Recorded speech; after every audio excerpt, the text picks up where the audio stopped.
Far away, among mountains and fir trees, in an inspiring, spiritual and tranquil setting, there is the legendary Oracle of Delphi. An ancient story tells of how Zeus had commissioned 2 eagles to locate the center of the earth. He freed one to the east and the other to the west. The eagles' flight paths met in Delphi, thus determining the center of the earth.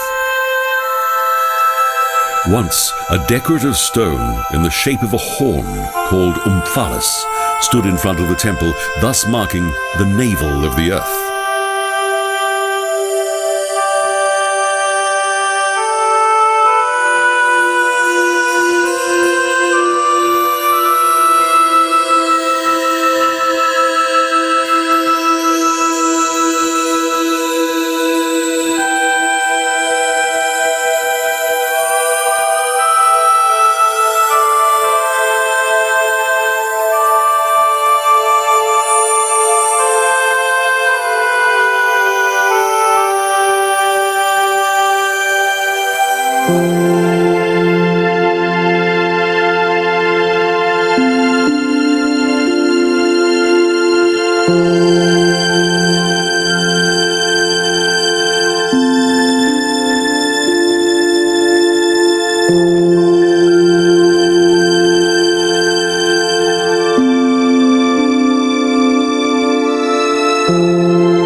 Even today, legend flirts with reality.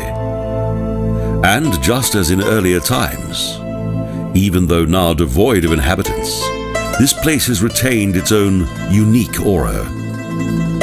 Proud columns, steps and an amphitheater with hundreds of seats still waiting for those who desire the undying spectacle of an eternal dream. Until the arrival of Pythia, there were several other local oracles, when this shrine was dedicated to Gaia, the mother of earth. Until Pythia, the Delphi soothsayers had already outlived their fame.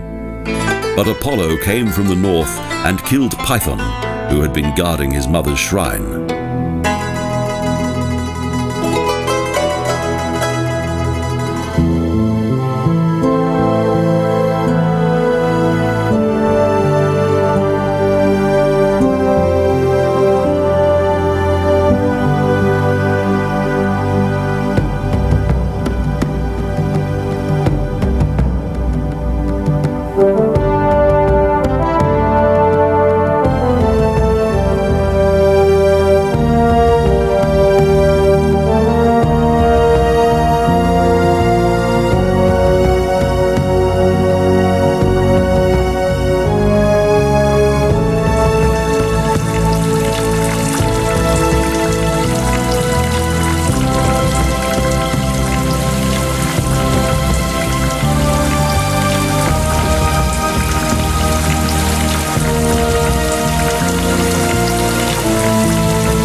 Up until the time when the shrine was destroyed by the Roman Emperor Arcadius in 398 AD, Delphi played an influential role in the history of the world. In former times, Delphi was called Castri. It was located in Greece on Parnassus mountain. The oracle, also called Pythia, was associated with images of darkness, pungent smells, deliria, riddles, wisdom, and vast knowledge.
From among its surrounding vegetation and rocky terrain, and from both east and west, Delphi has all the ambience of a place where legends are born.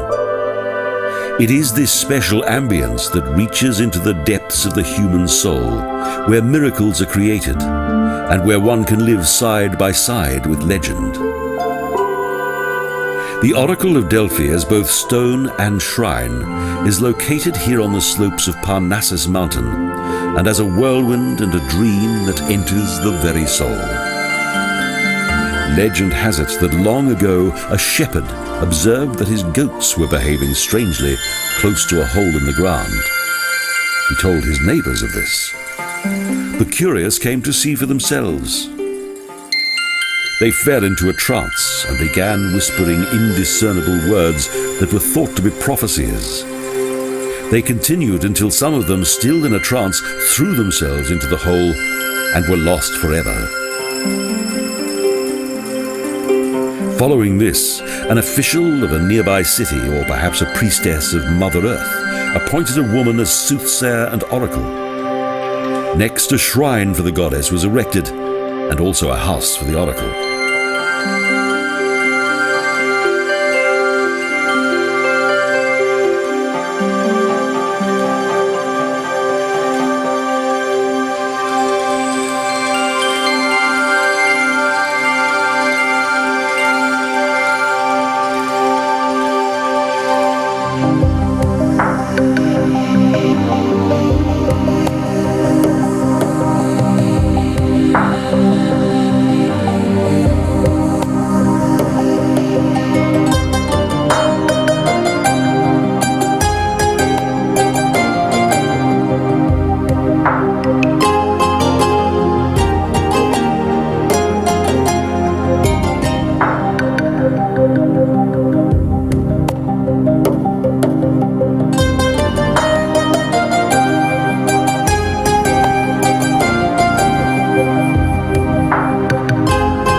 Sweet flowers further enhance the scene. Purple, golden, blue and red.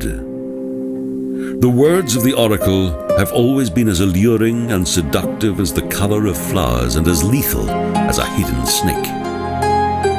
A pool connected to a culvert was discovered between the Athenian treasure and a gallery. The pool was located directly beneath the temple. Who would have suspected its meaning, even if all those who entered the temple were part of its rituals?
Inside, tiny rooms carved from stone, and outside, fir trees, forests, ozone, peace, fulfillment, a cloud-filled sky, and the clarity of the spirit.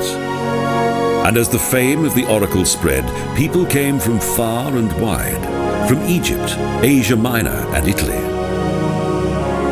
The money she received for her words of wisdom built a theatre and a stadium. But the temple of Apollo lay at the heart of the shrine that was the personal domain of the oracle.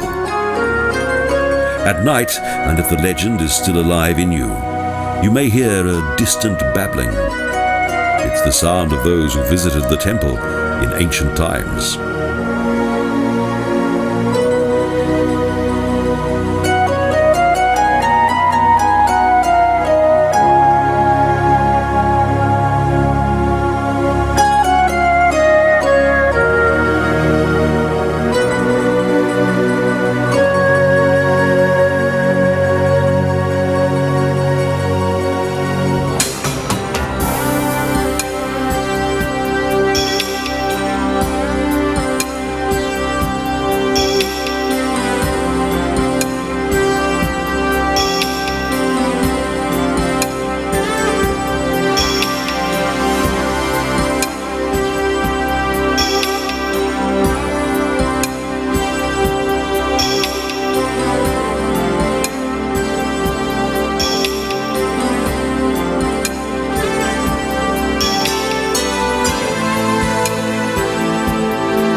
The surroundings do not unnerve those who come here.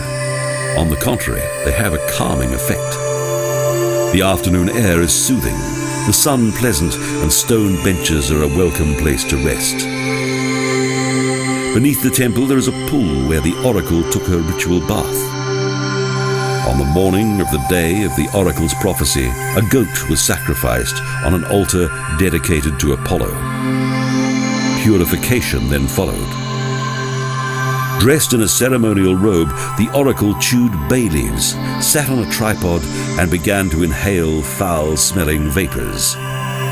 All was ritual and spirituality. People believed that Apollo himself talked through the oracle's mouth, using her vocal cords to proffer advice.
Perhaps, in one form or another, Pythia is still among us. An interesting thought, as she was the ancient source of ultimate wisdom in a world that believed it had heard the words of the ultimate oracle.